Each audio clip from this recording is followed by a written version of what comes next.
Então, na realidade, ela aconteceu no dia 1º de abril. Nós a celebramos aqui no domingo, mas foi dia 1º de abril. E 7 dias agora, no 7º dia, a terça-feira, nós já estávamos dentro de um período chamado contagem do Homer. Ou seja, a Páscoa é a libertação, é a redenção. E depois vem o chamado à santificação. Olha aqui para o altar, fala com a pastora, ó, chamado à santificação. Diga, é tempo de chamado à santificação. Amém? Então eu quero compartilhar de um tema muito importante, interessante com você. Nós vamos falar hoje sobre Yad Serhará. E não se assuste com esse nome, essa palavra, simplesmente significa, fala comigo, inclinação para o mal. Tá? Então, Yad Serhará, o nefasto efeito da queda. Deixa eu verificar, você está com os slides? Sem os slides, os irmãos vão entender nada da mensagem. São 2, tá com você? Amém. Maravilha. Então eu quero ler contigo. Primeiro, antes de eu ler o texto base, quero vir aqui em Gênesis 4 com você. São textos vizinhos, né? Mas só para despertar uma curiosidade e a gente responder lá no final. Porque no meio da nossa mensagem vai surgir uma pergunta. E o texto de Gênesis, olha só, muito conhecido, é o capítulo 4, né? Dos versos 4 até o verso de número 7. Lembra de Abel e Caim? Amém? Olha lá. Mas Caim, no verso 5 já, gente. Mas Caim, mas para a oferta de Caim, o Senhor não atentou. Olha só, repara numa coisa, ó. Irou-se Caim fortemente. Caim ficou o quê? Irado. Irado é fruto do Espírito ou obra da carne? Isso, igreja inteligente. E descaiu-lhe o semblante. Por quê? O semblante de a ira, irmãos, ela é inescondível. A pessoa irada não esconde. Está no rosto, não é assim? Está na face dela. Agora, olha aqui, verso 6. E o Senhor disse para Caim, olha o que Deus diz para ele: por que te iraste? E por que descaiu o teu semblante? Agora aqui está um segredo que você vai aprender nessa noite. Por que Deus fala isso aqui para Caim? Ó, se bem fizeres, não é certo que será aceito? Se não fizeres bem, o pecado jaz em tua porta, e sobre ti será o seu desejo, mas sobre ele deves dominar. Diga assim, ó, o Senhor disse para Caim que ele deveria dominar sobre o pecado. Amém, queridos? Era possível, pastor? Era. Inclusive a graça já estava lá, viu, gente? Não tinha a graça já estava lá. Era, e você vai ver comigo. Agora vamos ao texto da mensagem, tá? Que ele se liga aqui, mas eu preciso ler 3. Volta um capítulo de Gênesis, capítulo 3. E aí nós vamos ler sobre a queda, do verso 1 ao 11, tá? Esse texto do 3, 1 ao 11 é a chave para responder, ou para você entender por que Deus falou daquele jeito com Caim. E se você entender, você dominará sobre o pecado. Amém? Olha só, capítulo 3, verso 1. Ora, a serpente era mais astuta que todos os animais do campo, os animais que o Senhor tinha feito. Esta disse à mulher: é assim que Deus disse: não comereis de toda a árvore do jardim? E disse a mulher à serpente: do fruto das árvores do jardim comeremos, mas do fruto da árvore que está no meio do jardim, disse Deus: não comereis dele, nem nele tocareis, para que não morrais. Que árvore era essa, gente? Árvore do conhecimento do bem e do mal. Verso 4.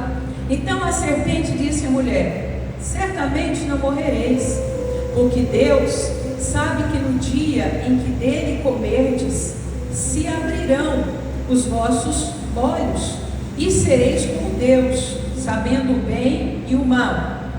E viu a mulher que aquela árvore era era boa para se comer, agradável aos olhos. Olha, não tinha nada feio e nem ruim. Preste atenção nisso. Aparentemente, né? Nada ruim, aparentemente. E árvore desejável para dar entendimento. Olha, que entendimento será esse, gente? Nós vamos descobrir. Tomou do seu fruto, comeu e deu também a seu marido, e ele comeu com ela. Então foram abertos os olhos de ambos. Que olhos serão esses? Nós vamos entender. E conheceram, olha que interessante, conheceram que estavam nus, e coseram folhas de figueira, e fizeram para si aventais. E ouviram a voz do Senhor que passeava no jardim pela viração do dia. Esconderam-se Adão e sua mulher da presença do Senhor Deus. Esconderam-se entre as árvores do jardim. E chamou o Senhor Deus a Adão e disse: onde estás? E ele disse: ouvi a tua voz soar no jardim e temi, porque estava nu e escondi-me. E Deus disse: quem te mostrou que estavas nu? Comestes da árvore que te ordenei a não comer? Amém, queridos? Então vamos lá. Esse é o histórico da queda do homem. E um dos efeitos mais nefastos que a queda deixou, acho que isso anda para e passo com a morte, é a inclinação para o mal. É aquilo que nós chamamos de Yetzer Hará. E por que é interessante a gente usar o nome correto? Para você entender com profundidade. Lendo esse texto, queridos, para a gente construir esse pensamento, olha, eu não vou negar, ele é denso, ele é profundo, mas Deus tem colocado para trazer. Então eu creio que se você ficar ligado aqui, você também compreenderá. Então eu vou construir tijolinho por tijolinho. Tentei assim deixar o mais mastigadinho possível para você compreender porque é valioso. Nós precisamos voltar no estado em que Adão foi criado. Como era Adão quando ele foi criado? Porque para falarmos daquele conselho, orientação que Deus deu a Caim, entendermos, nós precisamos voltar no pai dele, Adão. Precisamos voltar mais especificamente ali nos dias da criação. E Adão, ele foi criado, meus irmãos, 100% perfeito antes da queda. Diga comigo, 100% perfeito. Lembra? E quando o Senhor está criando, ele diz assim: será a nossa imagem e semelhança, 100% perfeito. Então o Senhor Deus, ele fez de Adão um verdadeiro tesouro e colocou ali no Éden. E é gostoso essa parte, porque você vai ver que em Adão não existia nenhum pecado, não existia nenhuma inclinação para o mal. Dentro aqui, ó, no interior de Adão, ele era dotado, ele foi dotado por Deus apenas da Yetzer Hatov. O que é isso? Inclinação para o bem. E aí eu queria colocar o primeiro gráfico aqui para os irmãos começarem a entender um pouquinho através do gráfico, tá? O pessoal que está no fundo, apaga a frente aqui só um pouquinho para os irmãos verem, depois vocês vão, porque está bem claro e o gráfico é branquinho, né? E tá dando para ver, irmãos? Então imagine aqui, ó, dentro desse quadradinho é o interior do homem, tá? Tem a base, as suas raízes, tá? Em toda a raiz do homem, o que tem ali? Ó, você está vendo essa linha inclinadinha aqui, vermelha, Yetzer Hatov, e eu coloquei embaixo aqui a transliteração, ou o português, né? Yetzer Hatov já é a transliteração em português, inclinação para o bem.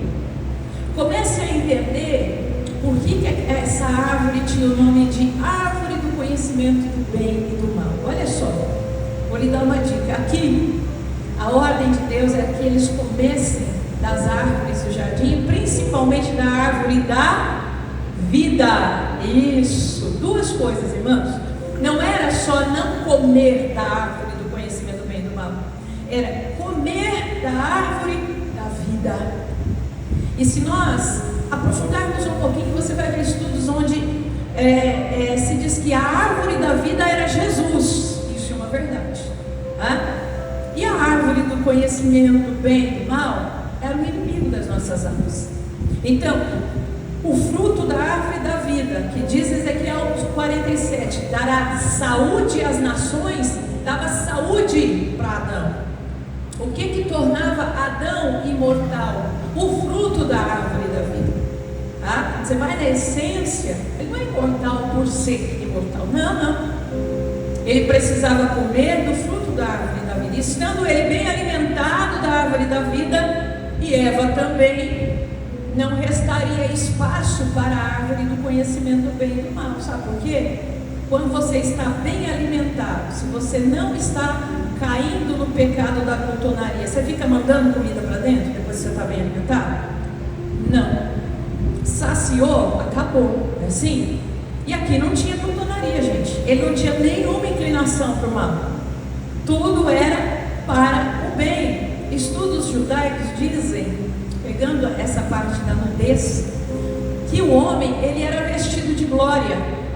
Quando você pega os estudos mais antigos do Talmud, estudos rabínicos, né, eles acreditam que o homem, ele era vestido de glória. Penso eu que aquele corpo glorificado que teremos já existia em Adão. Afinal de contas, Deus está fazendo a restauração de todas as coisas. Então, imagino eu que seja o corpo glorificado. Porque quando Adão cai, a palavra de Deus mostra que a primeira coisa, ele percebe que ele está nu. Por que ele percebeu que estava nu? Alguma coisa saiu. Adão usava roupa como eu e você? Não. A glória saiu. Imediatamente a glória se retirou. E ele pôde ver o corpo. Adão e Eva certamente nunca tinham visto os seus corpos, porque eles em todo o tempo estavam revestidos de glória. Há alguns estudos que dizem que o nível que Deus criou o Adão, e você sabe que o Senhor ordenou que ele não apenas desse nome aos animais, mas alguns livros históricos contam que ele dava ordem, falava com os animais. E a glória que Deus o havia revestido era tão grande que de longe os animais tinham dificuldade de reconhecer se era Shekinah ou era a glória colocada sobre o homem pelo próprio Deus. Pastora, mas o homem não se tornaria soberbo? Nesse momento não, ele só tinha inclinação para o bem. Então ele conseguia lidar com isso.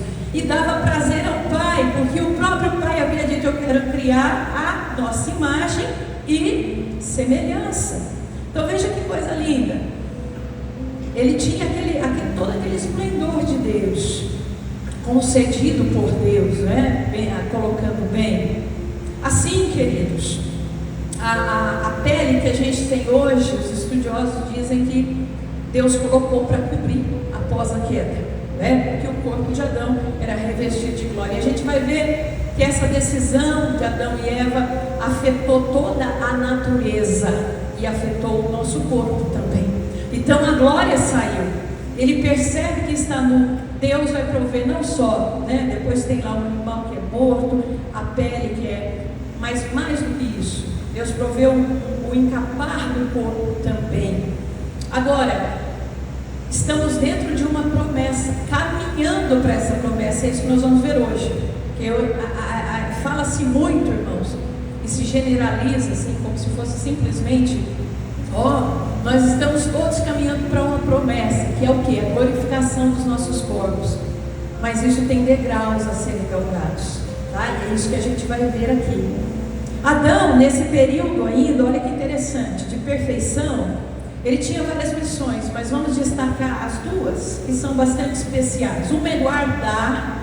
Eu não preciso me ater, já falei muito com vocês, isso é autoridade espiritual. Guarda o jardim. Mas Deus havia dito para ele antes: cuida do jardim.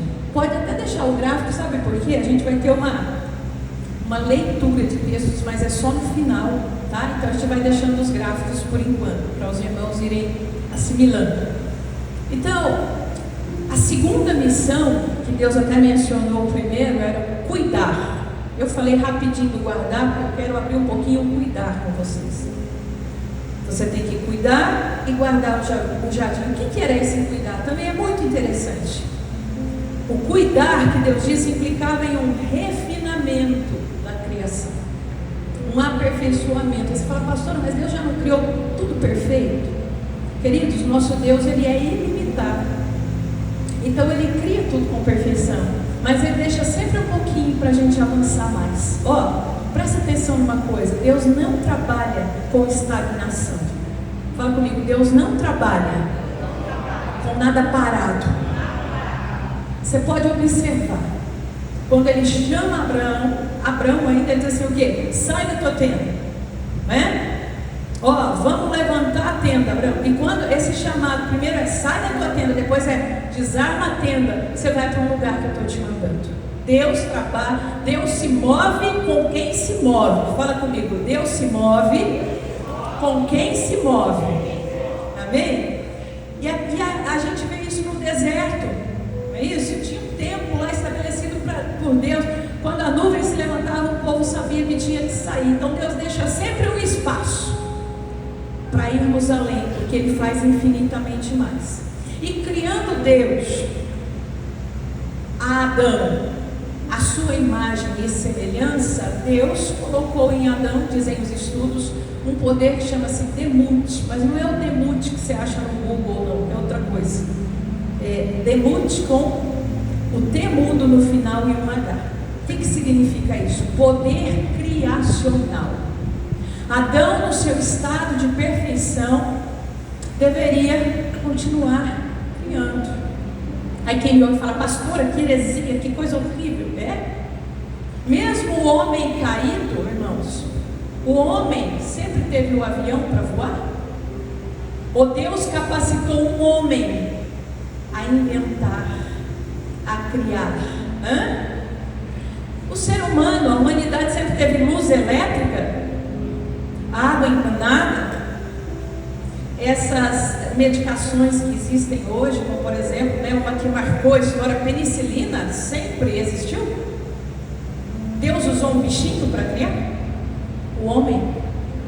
Então imagine você, se um homem no estado de queda tem esse potencial de Deus, imagine o homem 100% perfeito. Então qual era o trabalho de cuidar? Era refinar a criação.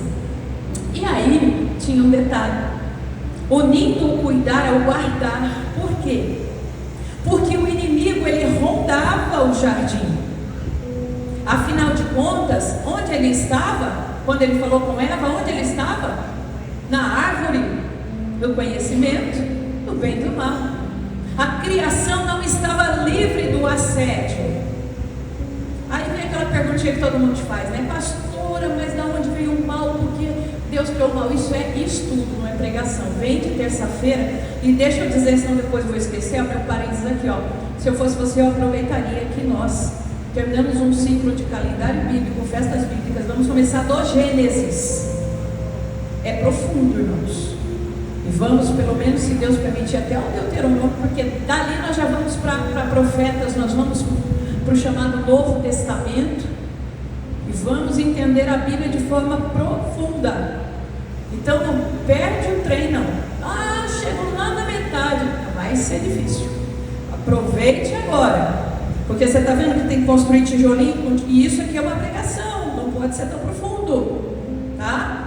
Então vem de terça-feira, com a permissão de Deus, estaremos aqui e pega conosco todas essas preciosidades. Vamos voltar. Então essa era a tarefa de Adão. Isso era difícil, irmãos? Estando nesse estado 100% perfeito? Não tenha medo de responder. Não existia tentação aqui, dentro dele só coisa boa. Era difícil, gente, viver assim? Claro que não. Bastava obedecer. E tem um detalhe também que eu preciso que você entenda. Olha aqui, a tarefa de Adão era combater o mal de fora para dentro. Porque o difícil, irmãos, é combater o mal estando dentro, no meio do mal, para fora. Agora, você combater de fora para dentro é mais fácil. O mal está ali, o mal está ali. E eu estou aqui fora. E eu tenho a autoridade de Deus. Não é mais fácil combater assim? É assim. Então, essa era a tarefa. O mal existia e rondar o jardim. O que Deus falou? Cuida e guarda. A missão de Adão era refinar a criação e envolvia também o fato dele influenciar a criação sempre para o bem. Porque lembra, dentro dele só existia inclinação para o bem. Fala comigo, inclinação para o bem. Então Adão tinha o potencial para combater o mal de fora para dentro. Ele não precisava lidar com o mal, não precisava pôr a mão no mal, ele não precisava se elamear no mal. Não, de fora para dentro. Ele não precisava se envolver com o mal. Era necessário apenas usar a autoridade espiritual que ele havia recebido do Pai. Deixa eu te dar um exemplo rápido para você entender. Deus fez isso também com Israel. Qual era o plano original de Deus? Quando ele precisou, ele é Deus de toda a terra, ele é Deus de todas as nações, mas ele precisou escolher uma nação para dar a eles uma constituição. Qual era o plano de Deus? Êxodo 19, ele fala assim com Israel: vocês serão meu povo. Ele tirou do Egito, ele operou redenção, e agora ali no deserto, aos pés do Sinai, eles estão nos dias do Homer, dias como nós estamos vivendo agora, dias de preparo para a santificação. E a mensagem de Deus para eles é a seguinte: eu chamei vocês como propriedade minha, povo peculiar meu. Vocês serão uma nação santa. E qual era o plano de Deus? Que as outras nações vissem o operar dele na vida de Israel, a fidelidade dele na vida de Israel, e pudessem então se entregar ao Deus, o único Deus de toda a terra. Percebessem a amplitude de falsos deuses que existiam, mas Israel não conseguiu. Assim como esse é o plano de Deus para a igreja também tem muita dificuldade, né? A gente não está falando aqui para criticar, não, Israel. As mesmas dificuldades, os mesmos problemas nós, igreja, temos, irmãos. E aí, o que aconteceu? Como eles não conseguiram obedecer, influenciar de dentro para fora, porque eles tinham uma nação, eles tinham um estado, eles estavam numa terra. O que acontece? Vem os cativeiros, vem aquilo que nós chamamos de diáspora, 70 anos depois de Cristo. Roma toma as terras de Israel, e sabe quanto tempo Israel fica sem terra? 1800 anos. Daí surgiam essas teorias que Israel não existia mais, que Israel estava fora do plano de Deus, que agora só a igreja, enfim, falta de conhecimento histórico e bíblico. E eles ficaram 1800 anos sem terra, até 1948. Onde que eles ficaram? Espalhados pelo mundo. Deus os colocou dentro das nações, e aí eles tinham que influenciar de dentro para fora. É mais fácil ou mais difícil? Quem está prestando atenção? É mais fácil ou mais difícil?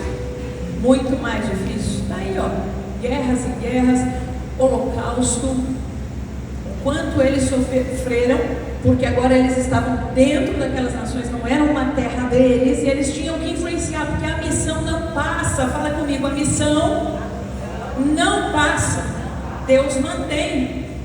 Amém? Deus nos dá meios, irmãos, de operarmos de maneira mais fácil, mas pela falta de conhecimento da palavra, do mundo espiritual, o ser humano escolhe o caminho mais difícil. Então, com muita dificuldade e sofrimento, Israel precisa influenciar as nações de dentro para fora. Isso é uma realidade. A palavra se espalhou ou não? A palavra se espalhou bastante. Tem um número grande de judeus messiânicos também divulgando Jesus, além dos cristãos. Enfim, o ser humano, por vezes, ele busca o sofrimento. Agora veja, ainda na esteira das dádivas que Adão recebeu, nós temos agora uma pedra preciosa para construir aqui o edifício do nosso conhecimento. Deus deu a Adão uma coisa chamada, e isso é uma peça fundamental, livre, está vendo como vocês sabem? Nesse tempo aqui, ó, de pura perfeição, Deus deu a Adão o livre arbítrio. E aqui eu digo que é a maior dádiva. Por quê? Porque aqui ele não precisava da salvação. E o livre arbítrio, irmãos, ele está ligado à liberdade. que se traduz em direito de escolha. De que adiantariam todos aqueles bens, tudo aquilo que estava ali, até a glória, se Deus falasse: olha, Adão, mas você não é livre não, eu vou ser um governante tirano, você vai fazer o que eu mando, não tem escolha não. Deus jamais faria isso, isso é o oposto a Ele. Então uma das coisas que Ele entrega é o livre-arbítrio. A liberdade foi o presente que fechou aquele pacote de perfeição ali na vida do homem. Contudo, queridos, vamos aprender uma coisa: a liberdade, ela precisa ser balizada, ou seja, ela precisa ter base na obediência, porque senão ela é como uma faca na mão de um incauto. Você pode usar uma faca para muita coisa boa, para cozinhar, né? Preparar de tudo na cozinha. Precisa cortar uma coisa que está amarrando ali, você passa a faca e corta, mas a faca também pode cortar a própria pessoa. Então, a liberdade tem que estar sempre atrelada à obediência, para que se mantenha o perfeito equilíbrio. Olha, primeira carta de Paulo aos Coríntios, capítulo 6, verso 12, diz assim, ó: tudo me é permitido, mas nem tudo me convém. Tudo me é lícito. Eu posso fazer de tudo, mas não vou fazer, porque eu não vou deixar todas as coisas dominarem sobre mim. E isso é muito atual hoje, gente. A gente vê muito: Jesus já fez. Tudo me é permitido, tudo me é lícito, todo lugar, todo tipo de pessoa, todo tipo de festa, todo tipo de fala, todo tipo de ideologia. Olha que isso é antibíblico, gente. Isso é falta de conhecimento bíblico. Escolha, inclusive, define se você continua livre ou se torna escravo. Grande exemplo disso, o próprio Adão e Eva. Eles tornaram-se escravos por livre escolha. Então, o livre-arbítrio é um tesouro que não pode estar separado da obediência. Por que Deus dá esta palavra, gente? Por que Ele dá essa palavra? Porque aqui está o código de vida abundante. Se você atrelar o livre-arbítrio a este livro, e para isso está vendo como é fundamental conhecê-lo? Se você atrelar o livre-arbítrio a este livro, a sua vida será um sucesso.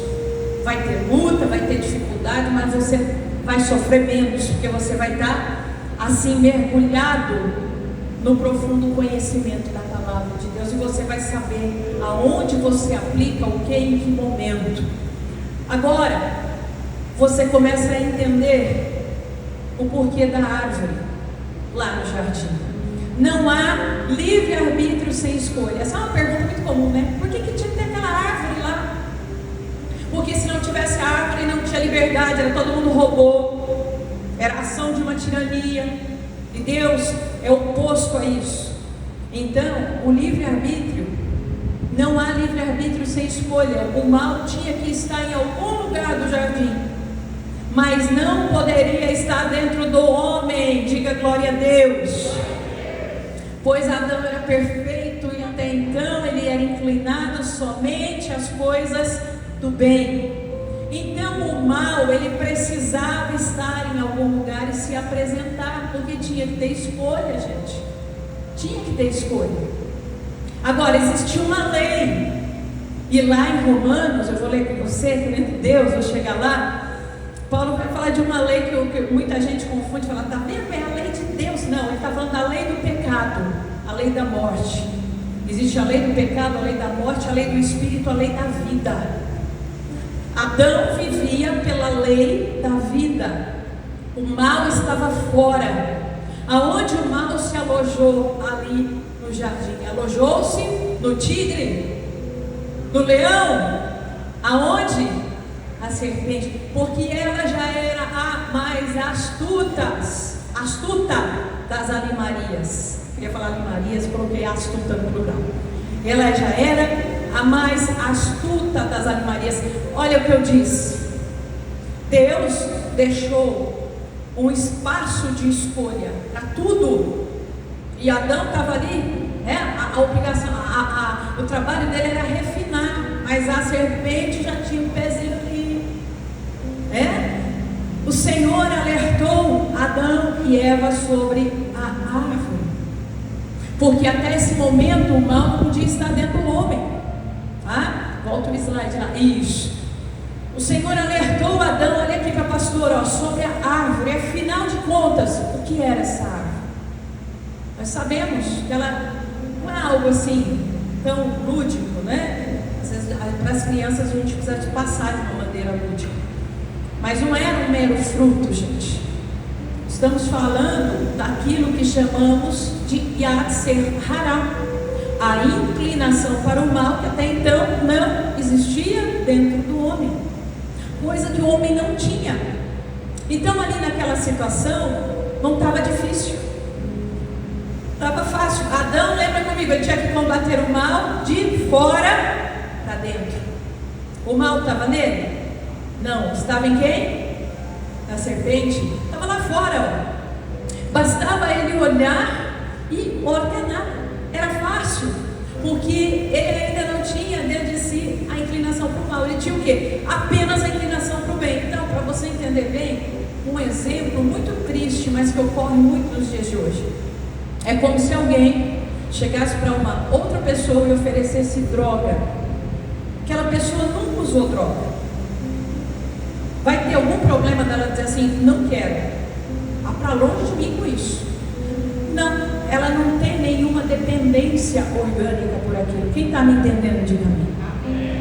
Agora, se alguém faz isso com alguém que já é dependente químico, a Yatzer Hara, a inclinação para o mal, é dependência, irmãos.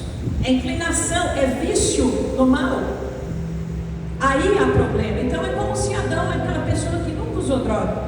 A serpente fala assim com Eva: toma isso aqui, experimenta isso aqui, ó. Aí ela experimenta e Eva vai levar para Adão. Eva também não tinha inclinação para o mal. Eles não tinham problema nenhum em dizer não. Mas infelizmente, eu estou falando direto do Adão para a gente ser mais rápido, tá? Você sabe que passou pela Eva primeiro. Mas tem uma questão, Adão era o sacerdote, né? Se Adão tivesse uma postura diferente, aí é um outro caminho, né? Ia ter um outro caminho a ser tomado. Então veja, infelizmente, Adão, ele não disse não. Ele comeu, entenda o que é a árvore, ele comeu no sentido de colocar o mal para dentro de si. Agora põe o slide 2. Quando ele toca na árvore, come da árvore, olha o que acontece aqui, ó. Você está vendo aquela linha vermelhinha que está aqui do lado? Inclinação para o bem, está vendo? Ela continua lá. Mas o que nasceu do outro lado? O que nasceu do outro lado? A inclinação para o mal. E aqui, vou dizer que nem o Paulo, né? Paulo fala assim, digo eu, não o Senhor. Diz a Karina, não o Senhor. Mas eu acredito que ela vem com tanta força que ela se torna maior do que a inclinação para o bem. Prova disso é que o primeiro, pode deixar aí também um pouquinho, tá?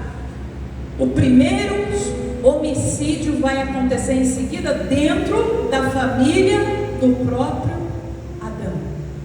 Então, por que era o ato de tocar? O que a pastora fala para você?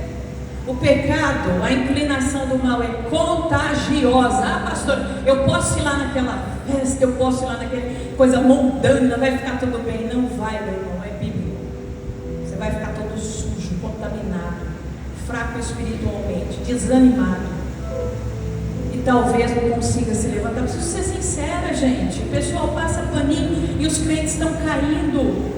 Preciso ser sincera e dizer para você que a amizade do mundo, dos hábitos, da cultura, do que se faz lá, é inimizade com Deus. Paulo fala que Deus, Tiago fala que Deus tem ciúmes porque é adultério espiritual.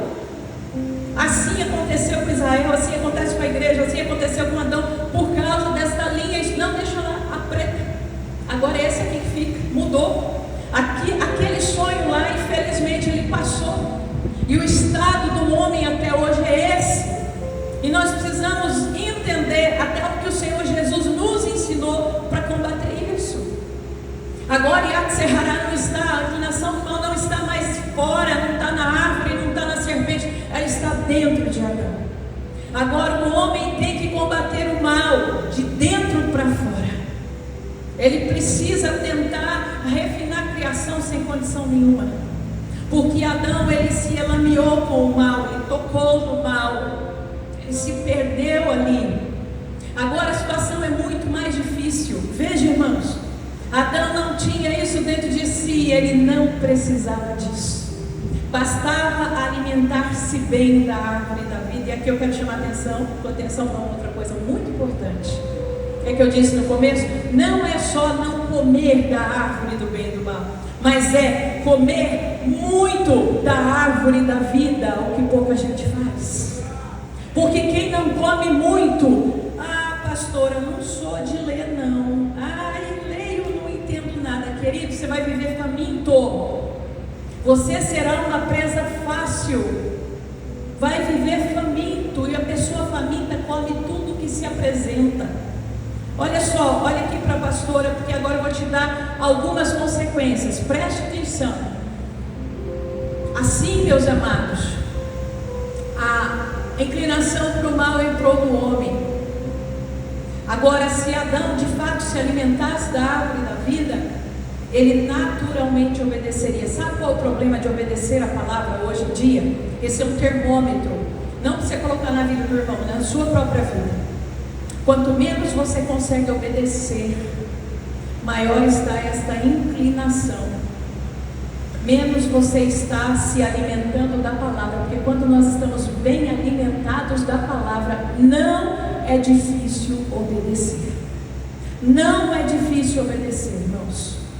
Esse é um termômetro. Então, se você, pastor, é difícil obedecer, corre e venha. Vem estudar conosco, vem na quinta-feira, vem se fortalecer. Eu vivo desobedecendo. Tem coisinhas que eu desobedeço mesmo. E se Jesus chegar, o chamado, o soar do shofar for amanhã, como é que faz? Ele me leva de qualquer jeito. Quem falou isso para você mentiu. Porque aqui está o manual da preparação.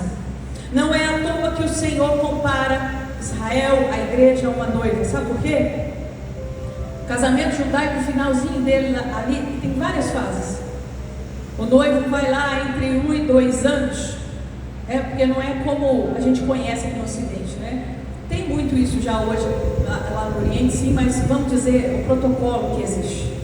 As famílias se conhecem, os jovens se conhecem, decidem que vão casar. Vou fazer um resumo rápido para você entender. E aí depois do período que eles passaram a conhecer, a conversar, gente. Conversar, não vai ter nenhum contato. Aí eles decidem que vai dar certo, prepara-se a Ketubá, que é o contrato, assina, o noivo vai embora. Tem um prazo de 1 a 2 anos para conseguir uma casa. Já está trabalhando, obviamente. Se não estiver trabalhando, nem propõe nada. A noiva vai preparar enxoval. E ninguém sabe. Um dia esse noivo vem. De 1 a 2 anos ele vai aparecer para levar a noiva. Mas não tem um dia marcado. Sabe quem que determina esse dia do casamento judaico? O pai do noivo. Só o pai do noivo sabe. Interessante que Jesus falou, né? Ninguém sabe, só o pai. Assim é também no casamento judaico. É um paralelo, gente. Deus, ele é detalhista. Aí, o pai do noivo, quando ele perceber que já tem a estrutura, que está tudo certo, ele fala para o noivo assim, vá buscar tua noiva.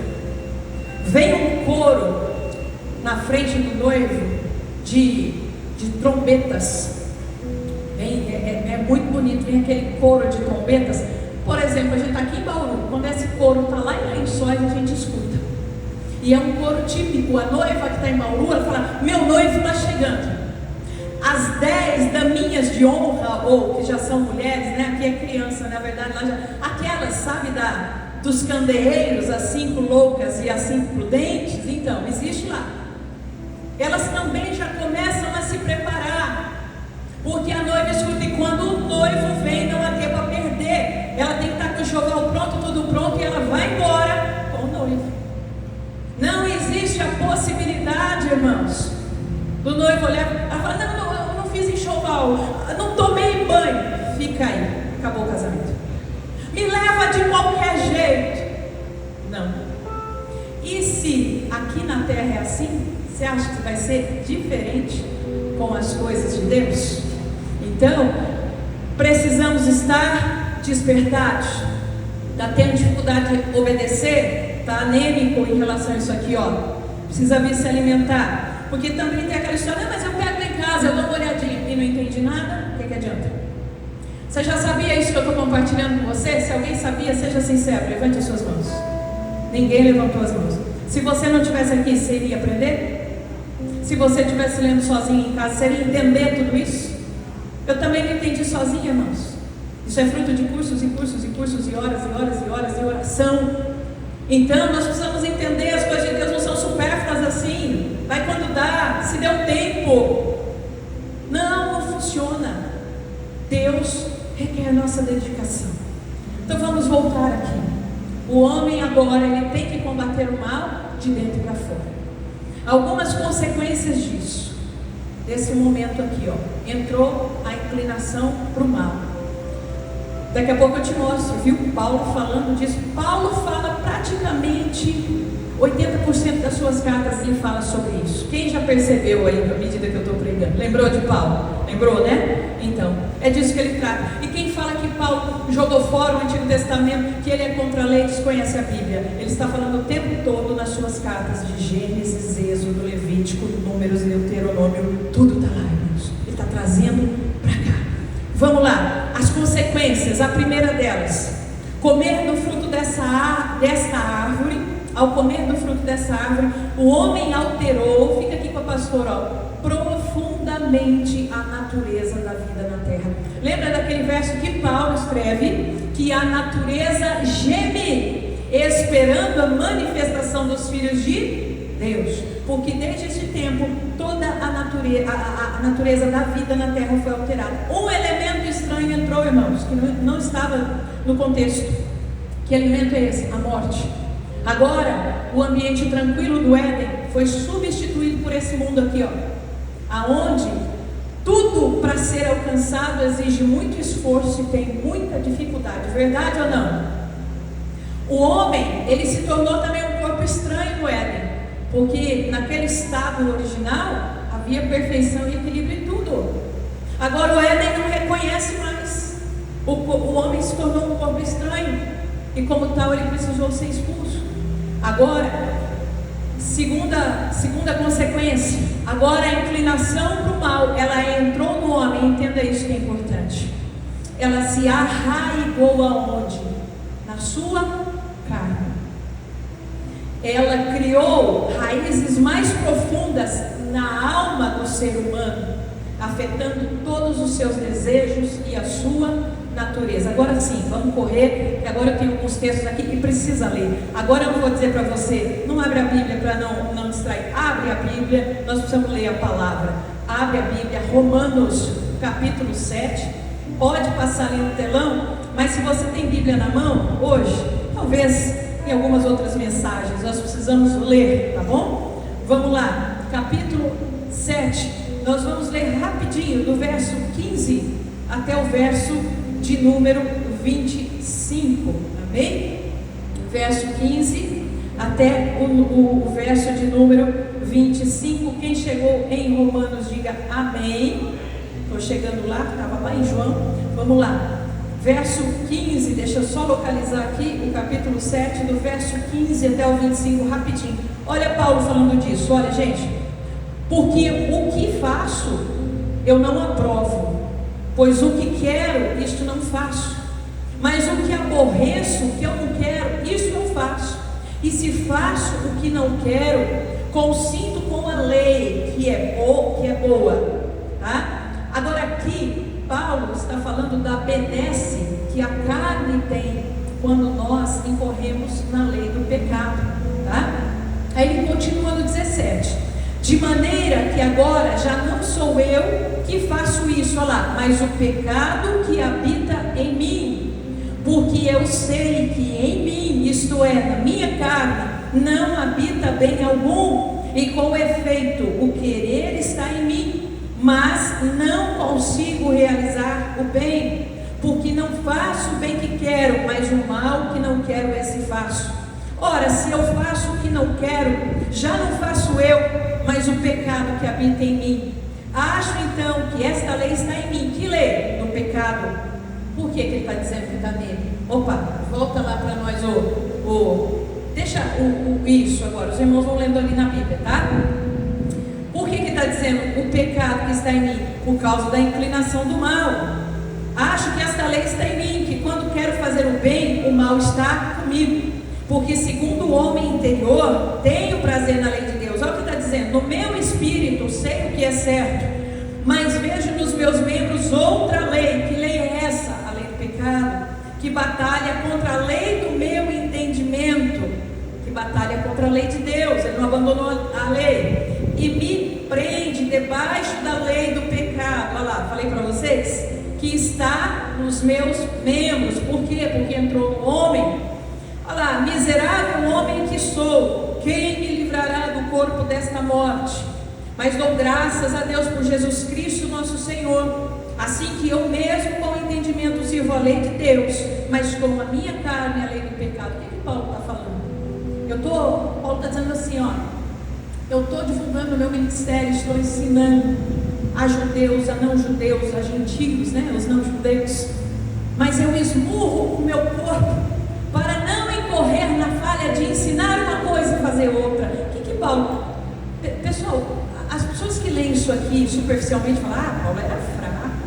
Não, mas aqui Paulo já estava em Cristo. Como é que pode isso? Tem que entender isso. Ele estava em Cristo, eu estou em Cristo, você está em Cristo. Agora, a nossa carne foi arrancada. Você é só alma e espírito? Ou tem um corpo aí para o espírito habitar? Graças a Deus, senão você não estaria aqui. A carne nunca se converte. Onde é que essa aqui se arraigou? Na carne humana. Você está vendo que antes de me aprofundar tanto, eu já tinha um instinto de Deus, porque eu dizia isso, irmãos? Em libertação eu sempre disse isso, há muitos anos eu digo isso.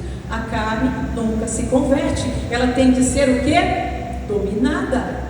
Então, aqui Paulo falando, mas tem mais. Vamos para a terceira consequência. Do que Paulo está falando aqui disso? Eu quero fazer, não consigo, o que eu não posso fazer, tem hora que eu faço. O que ele está dizendo? Ele está na graça, ele pode pecar. Não, ele está dentro dessa guerra. Vamos avançar aqui, a segunda consequência, agora a inclinação, a terceira consequência. Assim o homem se tornou mortal, e a sua natureza, olha para a pastora, a natureza do homem foi redefinida. Por quê? Porque antes só tinha a linha vermelha, agora ele tem a inclinação para o mal. A natureza do homem foi redefinida como sendo uma constante luta contra essa natureza pecaminosa. Você quer ver como a pastora está correta? Dentro do que está te falando? Gálatas, o capítulo 5 e o verso 17. Vai lá, corre lá. Ou é um verso, aqui é um verso só. Não, é Gálatas 5, 17. Depois que eu vou ler mais. Você pode ler aqui no telão se quiser. 5,17 de Gálatas vai nos dizer que a carne cobiça contra isso, e o espírito contra a carne. O que é isso, minha gente? Aquela guerra que está lá, volta para o meu slide. Aquela guerra. A inclinação para o bem é o espírito, mas a inclinação para o mal é a carne, é o dedo do inimigo comandando. Você quer ver mais? Vamos a Romanos de novo, volta para Romanos, capítulo 8. Estou lendo para você ver como é profundo, gente. Isso aqui não adianta eu falar, irmãos, está lá em Romanos. Não, o que eu estou falando para você até agora está escrito aqui por Paulo, e é legal que você veja. Romanos, capítulo 8, verso 5 e diante. Vê se parece com o que eu estou te falando agora. Olha o que Paulo diz. Porque os que são segundo a carne inclinam-se para as coisas da... O que é isso? Fala comigo, inclinação para o mal. Aqui no original você vai encontrar Yad Serrará. Mas os que são segundo o Espírito inclinam-se para as coisas do... E isso aqui no original você vai encontrar Yad Serratov.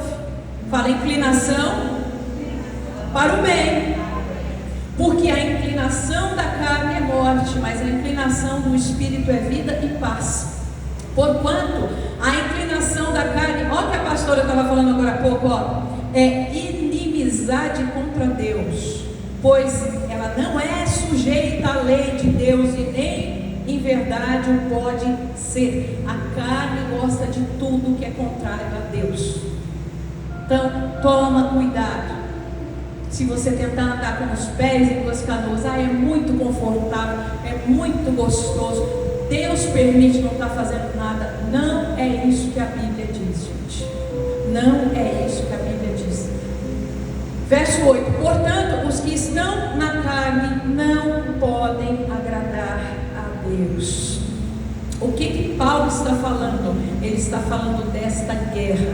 Vamos complementar? Volta 2 capítulos, 6 de Romanos. Há algo muito comum nos dias de hoje. Eu estou na graça. A graça cobre tudo. Essas pessoas nem sabem o que é a graça, gente. Olha o que Paulo está falando. Isso é um problema velho, ó. Os romanos já falavam isso. Aí vem Paulo e diz assim: que diremos, pois? Permaneceremos no pecado para que a graça abunde? Olha o que o povo falava. Então vou pecar bastante, porque se eu pecar bastante, a graça vai abundar. Olha o absurdo. Aí Paulo vai dizer para eles aqui, ó, verso 2: de modo nenhum. Nós que estamos mortos para o pecado, como viveremos ainda nele? O que Paulo quer dizer? Quando você nasce de novo, e agora a gente vai dar o que é novo nascimento? Pastora, desci lá na piscina, tomei um banho, minha vida não mudou nada, então não nasceu de novo, gente. O que é novo nascimento? É quando você morre para o pecado. Quando você morre para o pecado? Quando você alimenta tanto a inclinação para o bem, com a palavra de Deus, oração, todo dia na igreja, assim, o povo te critica, mas é todo dia na igreja, todo dia buscando a Deus, todo dia se alinhando com Deus. A linha vermelha vai crescendo, vai crescendo, vai crescendo, a linha preta vai descendo, vai descendo, vai descendo, e ela pode diminuir. A inclinação para o bem pode diminuir, pastora? Pode. A inclinação para o mal também? Também. E o inverso é verdadeiro? É. Elas nunca estão no mesmo parâmetro. Quando a inclinação para o mal está maior, a inclinação para o bem está bem baixinha. E quando a inclinação para o bem está alta, a inclinação para o mal reduz muito. É aí que Paulo está falando. Quando você tem essa linha escura, bem baixinho, quase que não aparece, você nasceu de novo. De novo, mas enquanto estiver ali, para e passo. Está precisando nascer, meu irmão.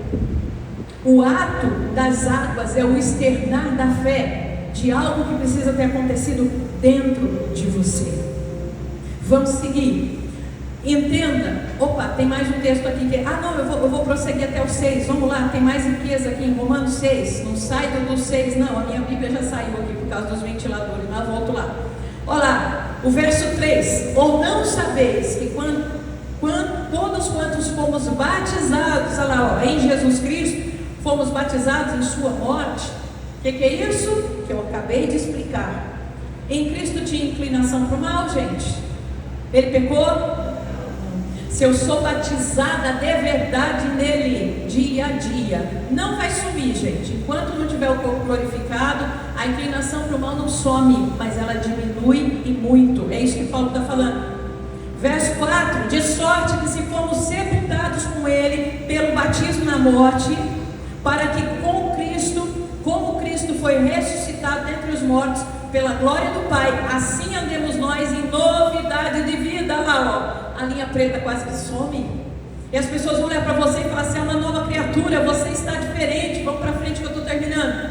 Verso 5: porque se fomos plantados juntamente com ele na semelhança da sua morte, também seremos na da sua ressurreição, sabendo isto, que como o nosso, que o nosso homem velho foi com ele crucificado, a natureza, a inclinação para o mal, tem que ir para a cruz, para que o corpo do pecado seja desfeito. Esse versículo é muito famoso.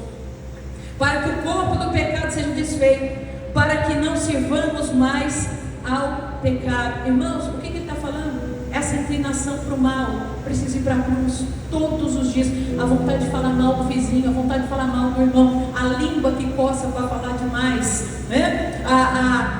O desejo, a cobiça pelo que é do outro, e tantas outras coisas, gente. O adulterar, o furtar, o mentir, todo tipo de amizade com o mundo, isso precisa desaparecer. Olha só, vamos para a última tela. A pergunta é a seguinte: é possível dominar a Yat Serhará? É possível dominar a inclinação para o mal? A boa notícia, fala comigo, é possível. Graças a Deus. Aí, eu vou te mostrar uma coisa. É que ele fala, não consigo, pastor, em Jesus. Eu estou em Jesus, mas não consigo. Olha que vexame, irmãos. Vamos lá para Caim. Vamos lá para o comecinho. Se você não consegue aqui com Jesus, olha o que Deus falou para Caim. Eu volto no versículo 4. No capítulo 4, no versículo 7. Eu digo para você, ela precisa de toda essa base para entender aquele versículo que Deus está falando para ele. O que Deus está falando ali para Caim? Se você fizesse bem, você não seria aceito? O que Deus está falando? Se você desse vazão à inclinação para o bem, você não seria aceito? Se não, o pecado jaz à tua porta, e sobre ti será o teu desejo. Olha o que Deus está explicando para ele. Caim, você sabe que quando seu pai caiu, a inclinação para o mal brotou dentro dele. E a herança do pecado, irmãos, não é como se coloca para, eu herdei, Adão pecou e eu vou pagar, né? Não é da culpa dele, mas é da culpa de cada um de nós. O erro dele foi trazer para dentro de si a Yetzirah. Ele vai responder por isso, né? Mas todos nós temos o livre-arbítrio. Então tem gente que fala, eu não tenho força não. Não é porque Adão pecou, eu fiquei desse jeito. Não. Olha o que Deus está falando para o primogênito dele. Você sabe que brotou dentro do teu pai, e por isso tem dentro de você a inclinação para o mal. Mas, volta lá. Cumpre, e ela tem um desejo sobre você. Olha só, interessante, irmãos, que no original, quando o Senhor fala para ele, o pecado jaz à tua porta, o texto que está ali significa, tem um animal selvagem que quer te devorar, está na porta. O desejo dele, Caim, é de te devorar. O que é isso? É a inclinação para o mal, é o pecado. Ele age assim todo dia na nossa vida. Mas olha o que Deus fala para ele. Mas sobre ele tu deves o quê? Tu deves. Então olha aquela teoria que tem hoje. Deus me ama, Ele entende as minhas fraquezas. Ué, Ele não entendeu o Caim? Ele faz acepção de pessoas? Nada disso, meus irmãos. Pastor, isso quer dizer que Deus vai me condenar também? Não estou falando isso. O que Deus quer é que você saia da zona de conforto. Deus está dizendo, se levante. Sabe o que Deus está falando para Caim?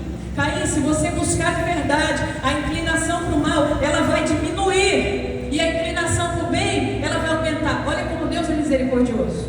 No verso 5 e 6 que eu li antes de você, o que a Bíblia fala? Caim ficou irado. Ele já tinha matado?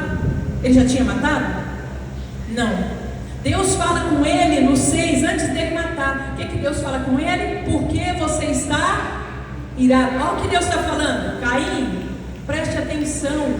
Você está alimentando a inclinação para o mal. Você está irado. Você vai matar. Caim muda em algum aspecto porque Deus fala com ele? Muda? Não.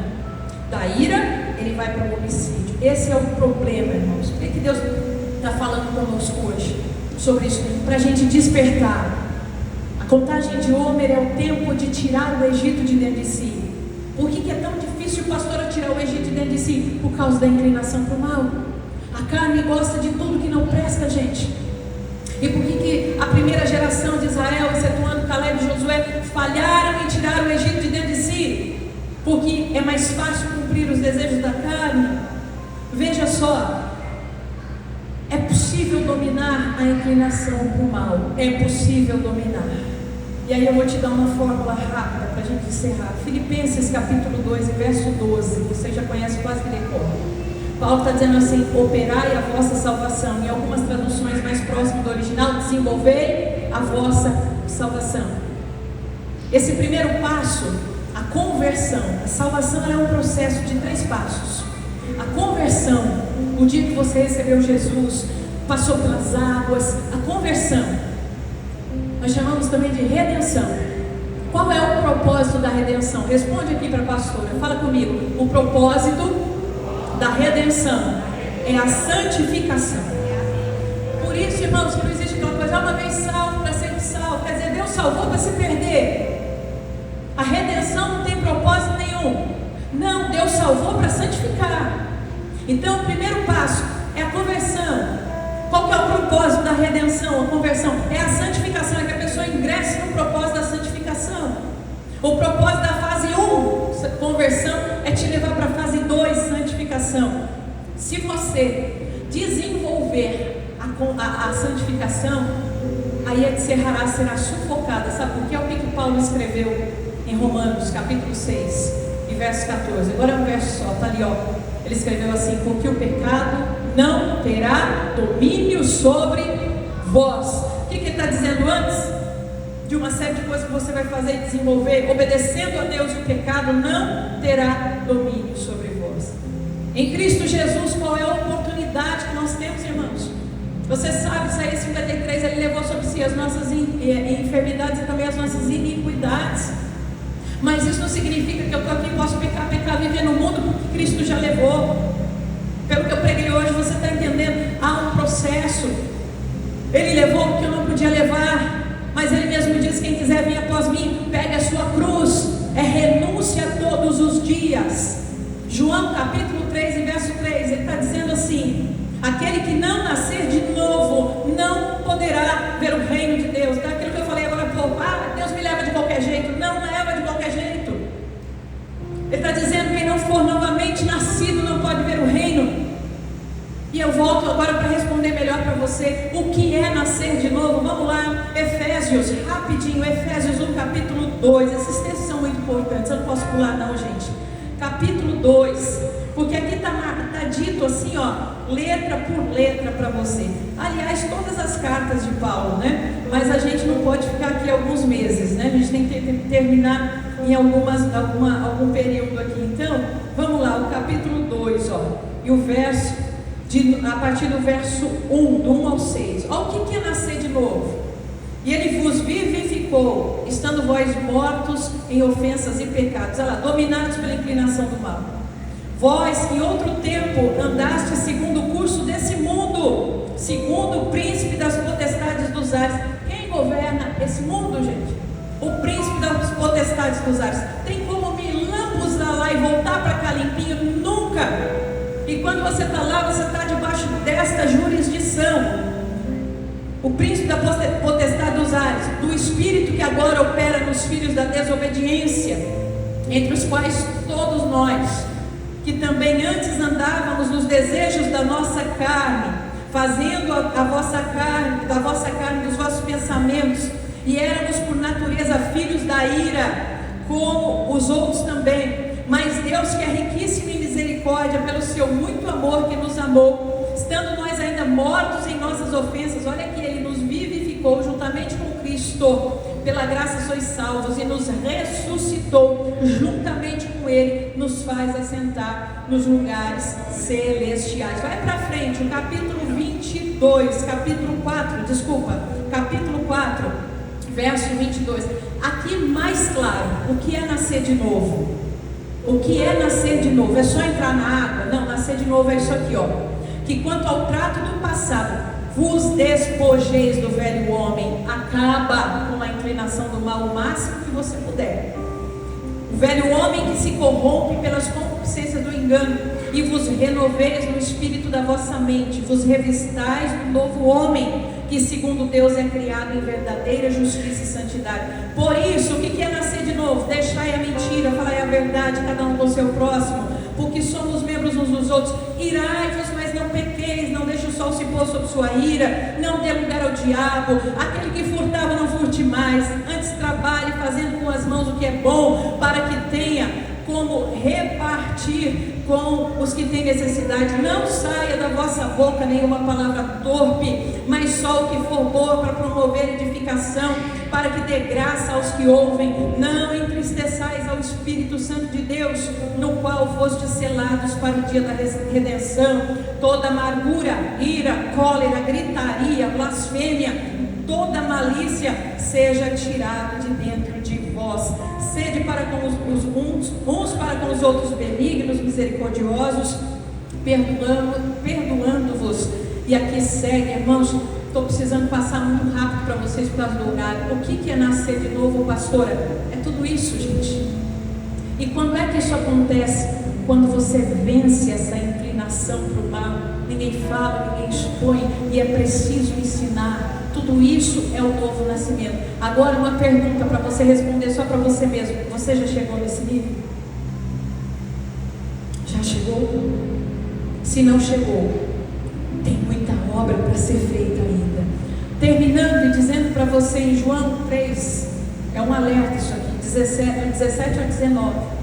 Jesus está falando com Nicodemos de que mesmo com a obra maravilhosa da salvação, muitos ainda irão preferir continuar na carne. O que Nicodemos está falando em 17 do capítulo 3 de João? Você lembra que 16? O que Deus amou o mundo de tal maneira. Jesus fala para Nicodemos da obra da salvação. E olha que triste no 17, diz assim: mas os homens amaram mais as trevas do que a luz. O que é isso, gente? É ter a obra de Cristo. Você vê que a graça, ela sempre está presente. Deus foi gracioso com Adão, né? Faltou ali o pedido de perdão. Deus foi gracioso com Caim. E assim você vai vendo a Bíblia toda. Aqui Jesus, ele traz a porção maior da graça, que torna mais rígida a lei também. Não é essa graça que explicam aí fora, não. Torna muito mais sério. Porque lá no Sinai, como as coisas, a lei foi escrita na pedra, então ali, se você pegasse uma pessoa no flagra, você podia impor uma pena da lei. Agora, aqui, o que Jesus está falando? Se você sentir, se você pensar, porque aqui a lei foi escrita dentro. Então, tudo que passa no seu interior conta. Então, isso é graça, tá? E aí, Jesus trazendo a maior porção da graça. Muitos homens continuam amando mais as trevas. E aí você imagina que pessoas que vão procurar as trevas. Não. Pessoas que falam: a minha inclinação para o mal me faz amar as coisas ruins. E tudo bem, Jesus morreu por mim, a graça me cobre. Cuidado com isso, gente. Isso não é bíblico, isso não é verdade. Muita gente terá surpresa. Eu acredito que aqui praticamente não temos, esse tipo de desculpa, porque a palavra está sendo explanada todo dia e quase todo dia falando sobre isso. Então, há conhecimento. A verdade, ela está diante de você. Cabe a cada um de nós fazer as suas escolhas no dia a dia. Como será a sua vida daqui para frente? Trouxe para você um arcabouço de conhecimento profundo da palavra de Deus. O que você vai fazer com tudo isso? É uma escolha sua. Eu espero que você escolha a vida, escolha o bem, alinhe o que está fora de linha e caminhe com o Senhor, porque Jesus está voltando. Amém? Eu vou me despedir de quem nos acompanha aqui pelo vídeo. Deus nos abençoe em nome de Jesus. E com vocês eu